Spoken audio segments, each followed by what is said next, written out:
It is so great to be here. And okay, so I'll have to hold it. This is a great forum, and so we're just gonna, I think, just have a little chat.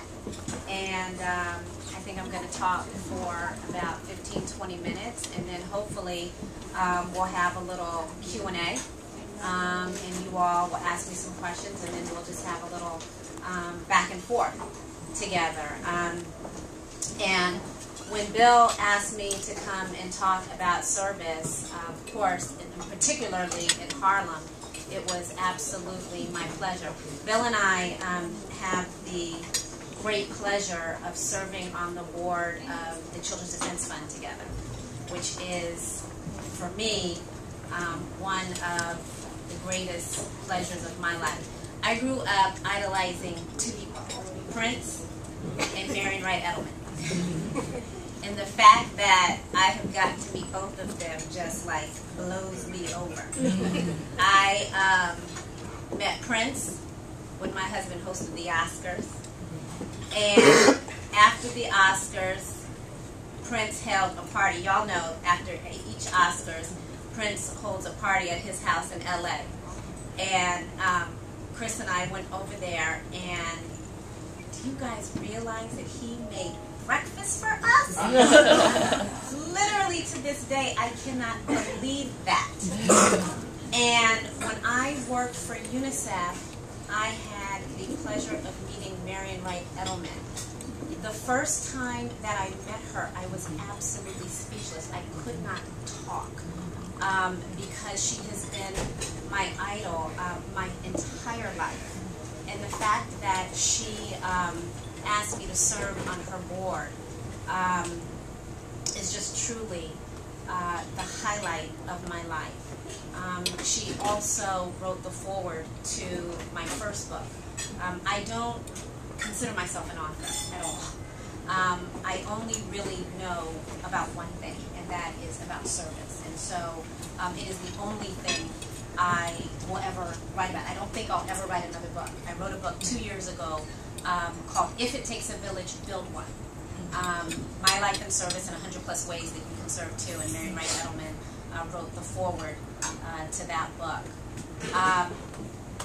But I'll back up a minute and talk about how why I serve and why I think it's so important for all of us to join the village of servers. I grew up in Oakland, California. I have a mama who raised a ruckus all over Berkeley, California in the 60s. She rallied and she picketed for her beliefs. She cares about the poor. She cares about the disenfranchised. She reminds me of those folks out there on Wall Street. She really does. And I was out there with her really probably when I was in her womb. And I picketed with her and I rallied with her. And so I really didn't have a chance but to care about those who were disenfranchised. Those in our community and those very far away. But I didn't realize that I would do it as a profession. I left Oakland, California, and I went to Howard University. And I actually majored in public relations. And while there, I wrote a letter after seeing an article in Essence magazine on a woman that I'm sure many of you have heard about, Terry Williams, the wonderful, wonderful PR madam. And I wrote Terry a letter and I said, you sound wonderful, can I work for you? And lo and behold, one night in my dorm room, at 1 o'clock in the morning, my phone rang. And I picked it up and the woman on the end of the phone said, hi, my name is Terry Williams. Is Malaak Compton there? Yes. And I said, it is? And she said, if you want to come work for me, come on up and tell me why. And I got on the train, scraped up some money with my one suit, and came to New York that very next Monday and told her why I wanted to work for her. and she offered me an unpaid intern. And I had to decide whether I was going to take that unpaid intern or that paid job in Dallas. And I took the unpaid intern. And I worked for Terry, and ended up getting a job that paid, and worked in the entertainment industry. And after about 3 years, realized that though it was exciting and I learned an awful lot, that it didn't actually feed my soul the way that I wanted a job to feed my soul. And really thought about what is it that I want to do.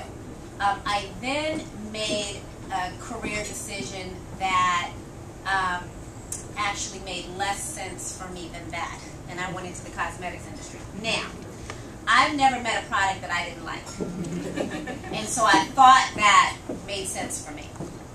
I hated that job. I went to go work for Elizabeth Arden, and that lasted about a year, and I was very, very unhappy. Promoting a lipstick was the most boring job on the face of this earth for me.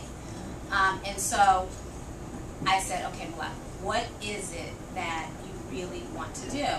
And I realized that I was still a lifelong volunteer. Always, working with, at that time I was volunteering with Gay Men's Health Crisis. I was a hotline volunteer downtown. And that was very, very satisfying for me. And so I thought, could I actually make a living giving back? At the exact point that I was thinking that, I was looking in the New York Times. That was back in the time. You all remember when the job ads were actually in the want ads, and you sent your resume into a number, and you actually mailed it in. And there was a job that said wanted someone with a PR background, special events background, celebrity relations background at the U.S. Fund for UNICEF. And I said, that job has me written all over it. And I sent my resume in. I didn't hear back for 3 months. And one day the phone rang. I went in, I interviewed all day, and I got that job. And that changed the trajectory of my entire life for 2 main reasons. A, it was the first time that I actually got a paycheck by giving back and helping others.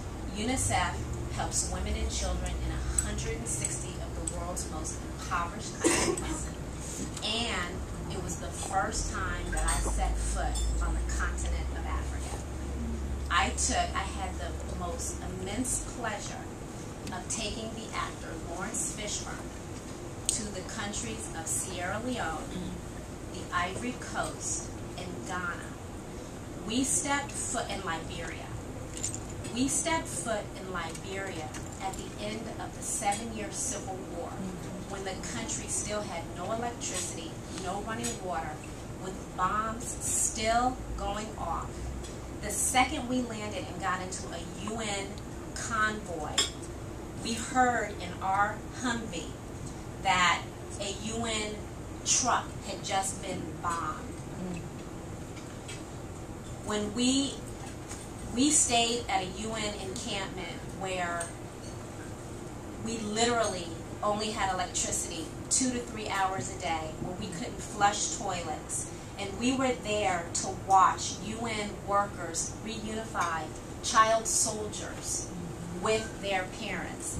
Lawrence wanted to do this because he had been an actor, a child actor on the film Apocalypse Now, and that experience stayed with him.